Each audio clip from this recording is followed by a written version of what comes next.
अस्सलामुअलैकुम। आप देख रहे हैं फखर न्यूज़ और मैं हूं सादिया बतूल। सबसे पहले शामिल करते हैं आज के अहम खबरें। फारूक अफजल भट्ट को फैसलाबाद डिवीज़न का सदर मुंतखब होने पर मुबारकबाद के पैगामात। फखर न्यूज़ से bureau chief Punjab GS Ayub की खसूसी रिपोर्ट। हम फारूक अफजल भट्ट को फैसलाबाद डिवीज़न का सदर मुंतखब होने पर तहे दिल से मुबारकबाद पेश करते हैं और भट्ट कश्मीरी फेडरेशन AJ के पाक एंड इंटरनेशनल क़यादत का शुक्रिया अदा करते हैं कि उन्होंने फैसलाबाद की भट्ट बरादरी के लिए बेहतरीन इंतखाब किया।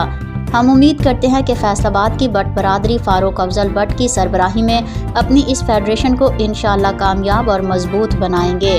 हम फारूक अफजल भट्ट से उम्मीद करते हैं कि वो फैसलाबाद के लिए अपनी बेहतरीन कारकर्दगी दिखाएंगे, अपनी सलाहियतों का इस्तेमाल करते हुए भट्ट बरादरी फेडरेशन को मज़ीद मजबूत करेंगे। करीबी हल्का अहबाब और फ़खर न्यूज़ के CEO Malik Naseer Ahmed, chairman Mohammad Ali Malik, MD Punjab Mohammad Irfan, bureau chief Punjab GS Ayub, bureau chief Alriaz Ejaz Ahmed Tahir Rawan, bureau chief तमाम कलीम अब्बास राव, डायरेक्टर न्यूज़ पाकिस्तान तनवीर अहमद, गुलाम फरीद चिश्ती और दीगर दोस्तों ने भी मुश्तरका मुबारकबाद पेश की है। फिल वक्त के लिए इतना ही। मज़ीद खबरों की अपडेट के लिए जुड़े रहिए फ़खर न्यूज़ के साथ।